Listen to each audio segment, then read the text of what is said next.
참 만나 뵙기 힘든 분입니다. 그렇죠? 질문 받겠습니다. 질문은 좀 너무 질문이라 하면은 좀 이 애들도 굉장히 거부감을 느끼는데 편한 거 합시다. 편한 걸로 좀 이렇게 궁금한 사항이나 이런 거 있으면 좋겠습니다. 네. 5개만 받겠습니다. 질문은 좀 앉아서 해도 되겠습니다. 네. 우리 민정이 뭐 질문할 거 없습니까? 없습니다. 박수를 제 질문 없습니까? 네, 질문. 여기서 그 사업 언제쯤 시작됩니까?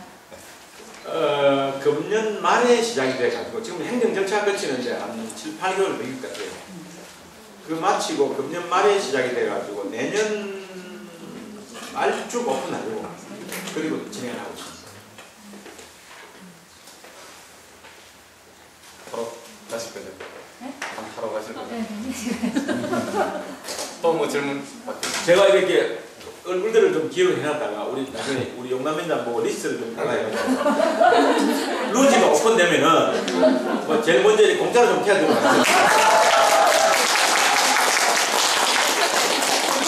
이런 질문 그 공짜 티켓을 언제 줍니까? 용남초등학교에 한 100장 뿌리십니다. 네, 그런 질문이 부탁입니다. 우리 용남민 지역에 RC가 올 9월달에 총회를 개최하는데 거기에 대해서 좀 말씀을. 예. 그 RCE라 해가지고 지속 가능 발전 교육 거점고시라는 데를 Regional Center of Education for Sustainable Development. 그러니까 지속 가능 교육에 관한 지역 센터 이런 뜻입니다. 근데 이게 이제 UN 대학에 UN 유니버시티라고 있는데 일본 요코하마에 본부가 있는데 이게 그 UN 유니버시티가 뭐 강의하고 뭐 하는 이런 스타일은 아니고 UN 유네스코 활동 중에 교육에 관련된 일을 전담으로 하는 게 UN 유니버시티입니다. 그 UN 유니버시티에서 세계의 어떤 도시들을 이렇게 교육 거점 도시로 이렇게 지정을 해가지고 네트워크를 형성해서 그 지역의 교육의 질을 하나 높이고 생활 교육을 하자 하는 이런 취지로 만들어진 게 RC입니다. 그래 우리 통영이 세계 8번째로 2005년도에 RC로 지정이 돼가지고 상당히 역할을 많이 했어요.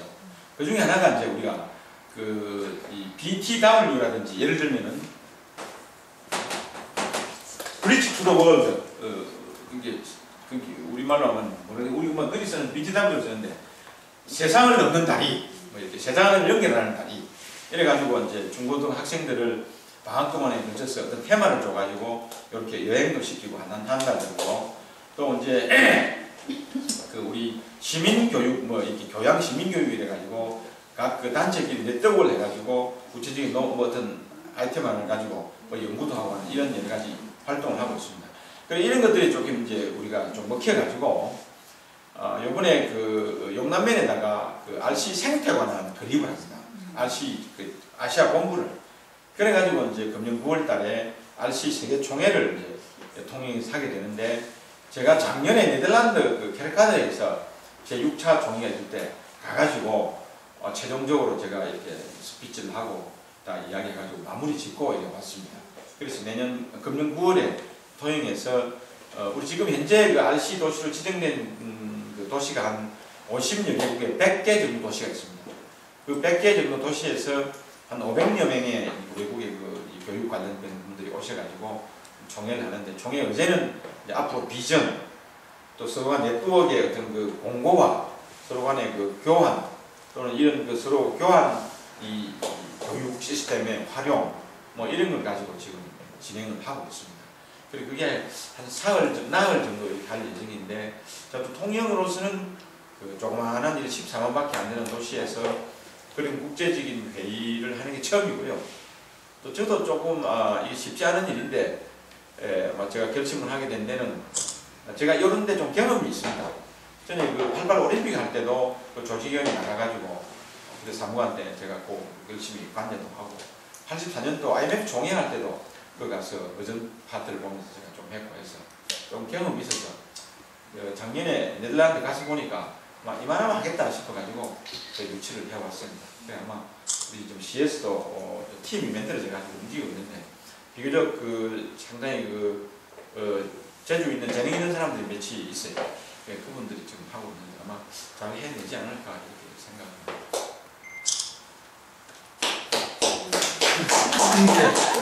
어차피 30분까지 있어야 되거든요. 그래서 뭐 빨리 갈 생각을 하지 마시고 그냥 편하게 질문해.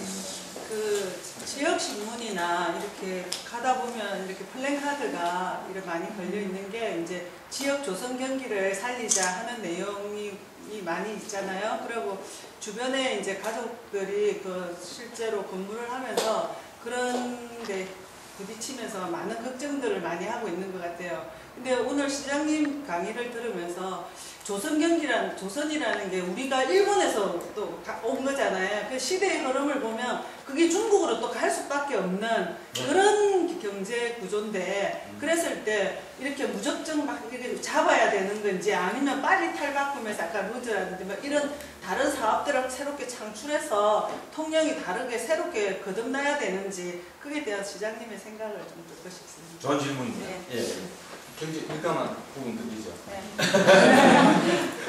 민감한 부분일수록 우리가 솔직한 견해를 전하는 게 좋은데, 사실은 조선업 전체를 놓고 볼 때 흐름이라는 부분이 하나 있고 세계 흐름이라는 부분이 하나 있고, 또 우리 조선업이 갖고 있는 어떤 문제라는 게 있고 이렇습니다. 두 가지를 동시에 봐야 돼요.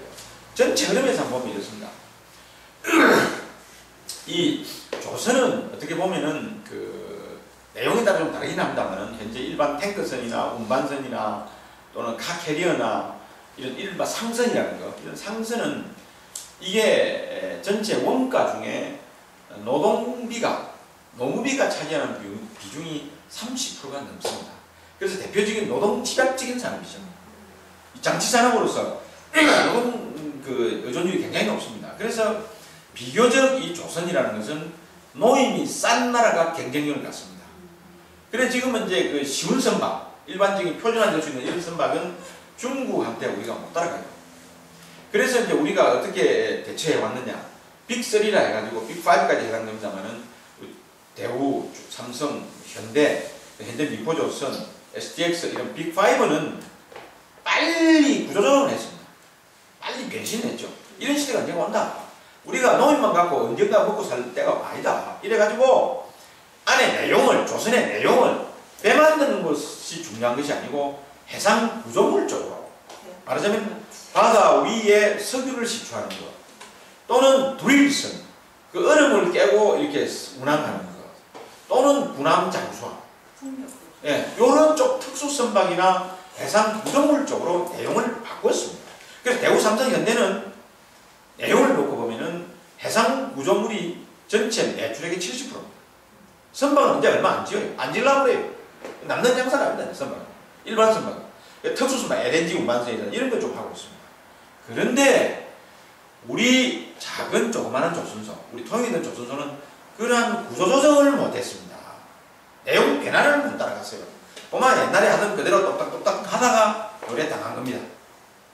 첫 번째가. 둘째는 이게 세계 전반적인 그 어떤 흐름에서 보면은 그 유럽이나 저번에 그 IMF 사태가 오고 그 다음에 미국의 그 어떤 리만 브라더스가 터지면서부터 유럽의 경제 위기가 오면서부터 해운이나 조선이 금융으로 갑니다. 금융으로.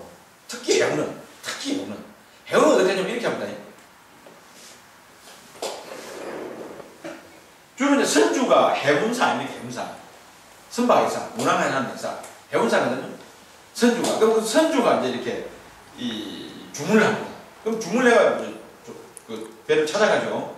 근데 이 해운사는 지동 같은 사람은 거의 없습니다. 워낙 덩치가 크니까 항상 금융을 낍니다. 금융을 끼면서 그 배를, 그 선박 자체를 담보물로 제공해요. 그러면 그 선박을 담보물로, 이제 완성됐을 때의 배를 담보물로 잡고 미리 금융을 일으켜서 선수금을 하나하나 줘나갑니다. 그런데 이렇게 줘나가다 보니까 어떤 상태가 벌어지냐, 이걸 배를 제대로 못 만들어서 납품을 안 되면은 이 금융회사 쪽에서 보면 담보가 없어지는 거 아닙니까? 그러니까 이걸 보증하기 위해서 뭘 하느냐, RG라는 걸 넣어요. 리펀드 개런티라고 해가지고 저축 금융회사와 해운회사가 이 조선소를 책임질 수 있는 우리나라 금융회사에게 이 배가 못 만들어져서 우리에게 납품을 못하면 이 배값을 성가를 우리에게 주십시오 하는 보증을 끊어달라고 합니다. 이게 알지라고 합니다. 근데 우리나라 금융회사는 이 조선소가 확실히 이 배를 만들어서 저쪽에 줄 수 있는 능력이 있는지 없는지를 평가를 해가지고 RG를 끊어주거든요. RG를 안 끊어주면 조선소는 배를 못 만듭니다. 이런 구조로 되어 있습니다.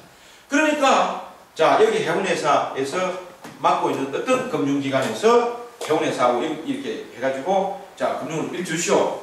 그런데 유럽에 그만 이렇게 그 금융위기가 와버렸다. 그러니까 이 금융회사들이 금융의 이 로원 제공을 딱 문을 닫아버렸어요. 그러니까 해운회사가 선박을 발주를 못합니다. 발주를 못하니까 조선소에 일거리가 없어지는 거예요.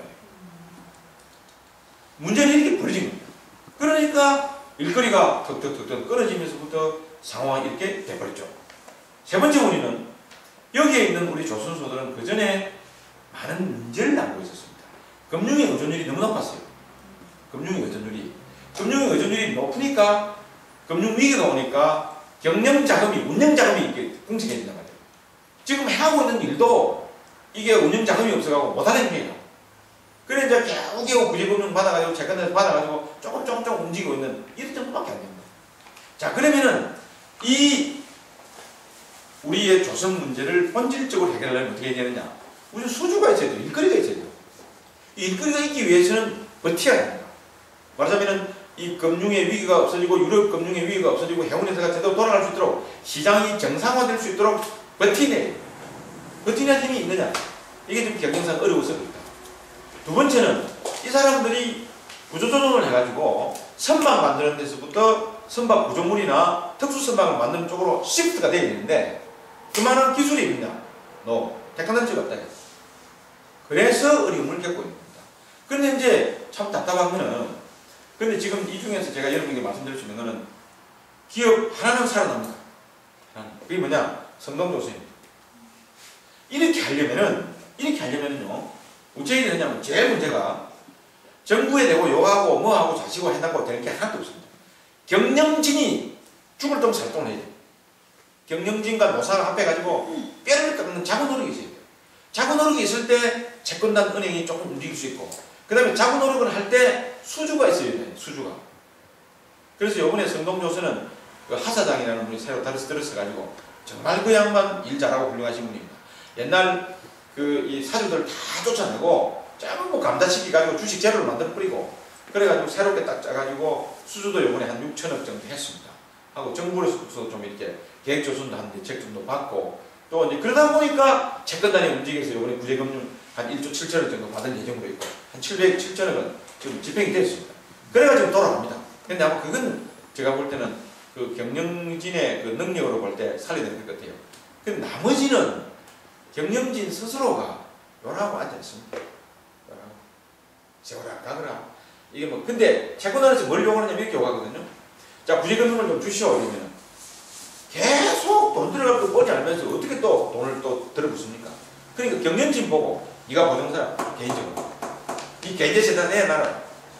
경영진은 자신이 없으니까 그럼 못하겠어. 거기 수락을 못하는 거예요. 그럼 어떻게 해야 되느냐? 자기가 나가서 죽동 살동 어때 해가지고 이 어려운 세상이지만은 수주도 하나 해오고 기술자도 좀 들여와가지고 좀 어떻게 그 이 내부적으로 말이죠. 좀 특수선박도 좀 하나 하고 요렇게 하는 노력이 있어줄 때 뭔가 되는데 지금 그런 노력이 없습니다. 그래 놓고는 저거 할 일은 안 하고 보면은 그림문은 항상 이렇게 됐습니다. 정부가 채권단은 살려내라. 정부가 채권단은 뭐 해라. 저거가 다 해야 돼요. 경영진은 어떻고 노조는 어떻게 하자. 노조가 진짜로 이 기업을 살려내려면은 우리가 이 기업이 살 때까지 전부 다 무임금으로 봉사하겠다. 자기 희생이 있어야지. 경영진도 내 자산 털어내놓고 내가 하겠다. 이래야 채권단이 움직입니다. 저거는 연락 안 되고 월급 다 받아먹고 저거다 내놓고 뭐 선박 내놔라 뭐 내놔라. 자기네들이 할 일이에요. 자기네들이. 그래서 제가 지난번에 뭐 신화대책위원회 왔을 때 내가 이빨은 소리 했습니다. 너가 할 일은 제대로 해라. 원인과 대책을 어디 나와 있는 거 아이가.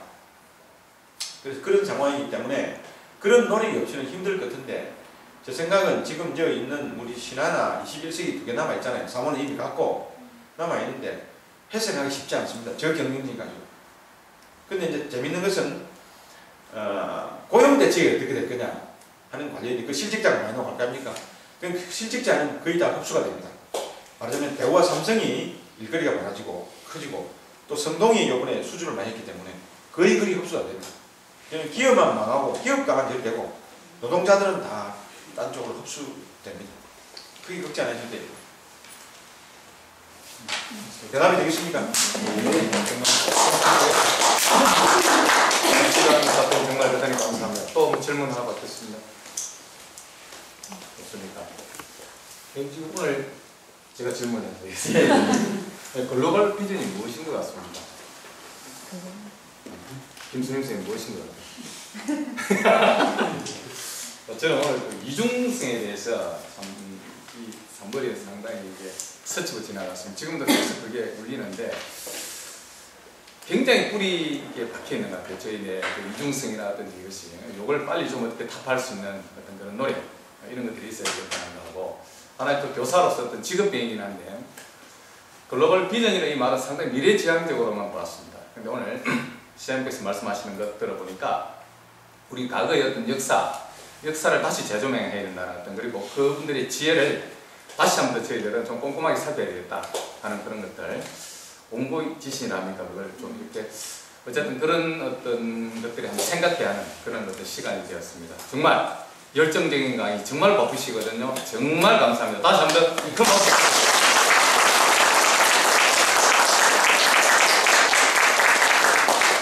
이상으로 오늘 28강 글로벌 비전을 모두 마치도록 하겠습니다. 대단히 감사합니다.